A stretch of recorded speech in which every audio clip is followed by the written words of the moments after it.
ओम नमो भगवते वासुदेवाय नमः। नमस्कार दोस्तों, आज मैं आपको एक बहुत ही रोचक कहानी सुनाता हूँ जिसमें 3 पात्र हैं, भगवान भोलेनाथ, माता पार्वती और रावण। इस कहानी में एक विशेष सरप्राइज पात्र भी है जो पूरी कहानी ध्यान से सुनने पर आपको पता लगेगा। इसलिए आखिर तक वीडियो में बने रहें और अंत में कमेंट करके उस पात्र का नाम बताएं। एक बार की बात है, कुबेर भंडारी भगवान शंकर के पास गए। शिव जी का वंदन करके उनसे ऐसा कहने लगे, मेरे पास बहुत संपत्ति है, मैं आपकी सेवा करना चाहता हूँ, कृपा करके मुझे कोई सेवा बतलाएं। शंकर भगवान बोले, यहाँ मेरे पास कोई सेवा नहीं, मैं तो शमशान में भी प्रसन्न रहता हूँ, क्योंकि मुझे किसी भी वस्तु की कोई ज़रूरत नहीं। भगवान शंकर ने कहा, हम तो राम नाम सुमिरन करके मस्त रहते हैं, हमारे यहाँ कोई सेवा है ही नहीं। संसार यहाँ एक बात याद रखे, वैष्णव उसको कहते हैं जो दूसरों की सेवा करता है। मेरी कोई सेवा करे ऐसी जिसकी इच्छा है, वह भक्ति क्या करेगा। जो सेवा देता है वही वैष्णव है, जो सेवा मांगता है वह वैष्णव कैसे हो सकता है। आपकी जो सेवा करेगा वह आपके पुण्य ले जाएगा, इसलिए कभी सेवा की इच्छा रखें नहीं और दूसरों की सेवा करने का भाव हमेशा रखें। कुबेर जी के अत्यधिक जिद करने पर और कई दिन पीछे पड़े रहने पर कि मुझे कोई सेवा बताओ, पार्वती माता को उन पर दया आ गई। उन्होंने कहा, तुम कहते हो तुम्हारे पास अत्यधिक संपत्ति है, तो एक सोने का राजमहल बनवा दो। माता के कहने पर एक सोने का राजमहल बनवाया गया। सभी को अत्यंत आश्चर्य हुआ, परंतु माता पार्वती को प्रसन्नता हुई। भगवान शंकर 2 कार्य मुख्य रूप से करते हैं, एक समाधि और दूसरी कथा। जब समाधि नहीं करते तो माता पार्वती के उत्तर देते समय वे कथा करते हैं। पार्वती माता यहाँ ब्रह्म विद्या है तथा भोलेनाथ स्वयं ब्रह्म हैं। समाधि तथा कथा दोनों में ही इस जगत की विस्मृति होती है। पार्वती जी के कहने पर भगवान शंकर महल रूपी भेंट स्वीकार कर ली। तब भगवान शंकर ने कहा, वास्तु पूजन तो करा लो पार्वती, बिना वास्तु पूजन के गृह प्रवेश कैसे होगा। ऐसे बात करते समय रावण वहां पहुंचा। शिव जी के कहने पर रावण ने गृह पूजन विधि करी। गृह पूजन के बाद पुरोहित को भेंट देने का विधान है। शंकर जी ने पूछा, बताओ तुम्हें क्या चाहिए। तो रावण ने कहा, महाराज, क्या जो मैं मांगूंगा वे आप मुझे देंगे। शंकर भगवान ने कहा, मेरा ऐसा नियम है, मैं कभी ना कहता नहीं, जो मांगे सो देता हूँ, क्योंकि मांगना मरने के जैसा है। मांगने वाले को एकदम ना कहना उचित नहीं होता। रावण ने कहा, महाराज, यह सोने का राजमहल जो आपके लिए बनाया गया है, इसकी वास्तु पूजा भी हो गई है। मैं दक्षिणा में यही चाहता हूँ। यदि आप मुझ पर कृपा रखते हैं तो मुझे ये महल ही दे दीजिए। शिव जी हंस पड़े और पार्वती जी की तरफ देखते हुए बोले, ब्राह्मण का बालक है, मांगता है, हम लोग राजमहल में रहकर क्या करेंगे, हमें कुछ फर्क नहीं पड़ता। शिव जी तो हर जगह नाम सुमिरन के साथ सदैव आनंद में ही रहते हैं, इसलिए वे बोले, ब्राह्मण पुत्र के सुख में ही हम सुखी हो जाएंगे। पार्वती माता को यह ठीक नहीं लगा।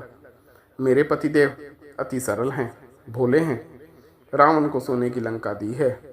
भोलेनाथ के समान कोई उदार नहीं, परंतु रावण के समान कोई दृष्ट भी नहीं। रावण की नीयत और बिगड़ गई। उसने कहा, देखा कि यजमान तो अत्यंत भोले हैं और सरल हैं, जो मांगो सो दे देते हैं। रावण ने कहा, महाराज, मुझे सोने की लंका आपने दी, यदि मैं दूसरा कुछ और भी मांग लूं तो क्या आप मुझे देंगे। भगवान शंकर बोले, हाँ हाँ, मांग ले, मैं कभी ना नहीं कहता। रावण ने कहा, ये पार्वती बहुत ही सुंदर है, मुझे यह पार्वती भी दे दो। शिव जी ने हास्य किया, मुझे विवाह की कोई इच्छा नहीं थी, ये तो देवताओं के आग्रह पर मैंने कर लिया था, क्योंकि नारायण की बहुत इच्छा थी, इसलिए मेरा लगन हुआ। मैंने तो लगन करने से पहले ही कामदेव को जलाकर भस्म कर दिया था। यदि तुम्हें बहुत अच्छी लगी तो तुम ले जाओ। माता जी ने रावण को उसी समय श्राप दिया, तुम ब्राह्मण होकर इतना दुष्ट व्यवहार रखते हो, तुम्हें श्राप है, समय आने पर यह महल जलकर भस्म होगा और इस स्त्री के मुंह के कारण ही तुम और तुम्हारे कुल का नाश होगा। इसलिए कभी कोई इच्छा जीवन में आवे तो सदैव ध्यान रखें, उसको पूर्ण करने के लिए किसी का अहित या नुकसान तो नहीं हो रहा, कहीं वो इच्छा अनैतिक तो नहीं। कलयुग है तो बस इतना ही कहना चाहूँगा, नैतिकता और धर्म के अनुसार आचरण करने के लिए प्रयासरत रहें, एक न एक दिन हम सफल जरूर होंगे। चलिए कहानी पर आगे बढ़ते हैं। रावण पार्वती माता को ले जाता है। माता पार्वती ब्रह्म विद्या हैं, देवता जानते हैं, यदि रावण के पास माता पार्वती रहेंगी तो रावण कभी मरेगा नहीं। देवों को इस बात की चिंता हुई। पार्वती माता ने उस समय गोपाल कृष्ण का स्मरण किया। श्री कृष्ण के लिए थोड़ा माखन और मिश्री और भाव रखो तो वे प्रसन्न हो जाते हैं। वे माया तथा छल करने में भी बहुत होशियार हैं। पार्वती माता ने कहा, हे गोपाल, मुझे रावण से छुड़ाओ। रावण मार्ग में माता को लेकर जाता है। एक ग्वाला मिला। रावण बड़ा घमंडी है और अभिमानी भी है। उसको मान देकर प्रशंसा करने पर वह मूर्ख बन सकता है, ऐसा भगवान कृष्ण जानते थे। तो ग्वाले ने कहा, आप बड़े वीर हैं, यह किसे लिए जाते हैं? इस पर रावण ने कहा, यह सोने की लंका और पार्वती जी को लेकर जा रहा हूँ, यह मुझे स्वयं भगवान शंकर ने दी है। तब वह ग्वाला बोला और हंसने लगा। रावण ने पूछा, क्यों हंसते हो? वह बोला, यह तो पार्वती जी की दासी है, तुम्हें मूर्ख बनाया गया है। पार्वती जी के श्रीअंग से तो केवल कमल की गंध आती है और हमेशा सुगंध रहती है। तुम बराबर परीक्षा करो, क्या कमल गंध आती है? यदि कमल की गंध ना आए तो समझना यह पार्वती की दासी है। इस प्रकार ग्वाले रूप में बालकृष्ण ने रावण की बुद्धि बिगाड़ दी।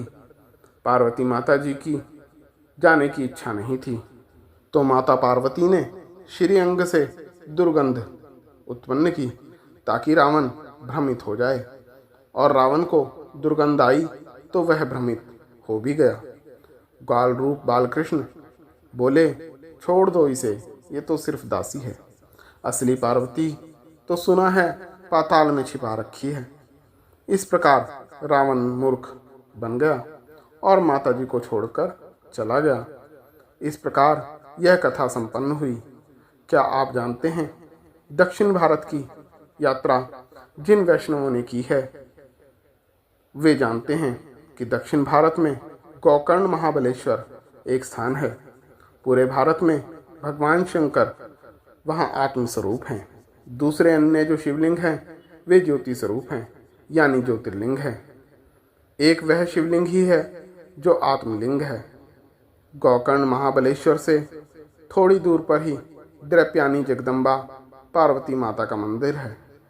गोकर्ण पहुंचने के लिए नज़दीकी एयरपोर्ट दाबोलिम एयरपोर्ट है, जो कि गोवा में है। वहां से गोकर्ण 106 किलोमीटर है। शास्त्रों में ऐसा वर्णन मिलता है।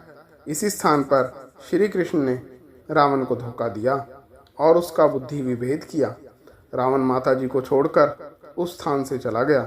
तब भगवान श्री कृष्ण ने अपने हाथों से यहाँ माता जी की स्थापना की, माता जी की पूजा की। माता जी ने बहुत आशीर्वाद दिया। शिव समान कोई उदार हुआ नहीं, शिव जी समान कोई उदार होगा भी नहीं। इसके साथ ही मैं यहाँ अपनी वाणी को विराम देता हूँ। मेरे चैनल प्रभु प्रसंग को लाइक, सब्सक्राइब व शेयर करें। आप अध्यात्म से रिलेटेड जिस भी विषय पर वीडियोस चाहते हों, प्रभु प्रसंग चैनल के माध्यम से कमेंट करें। जय भोलेनाथ।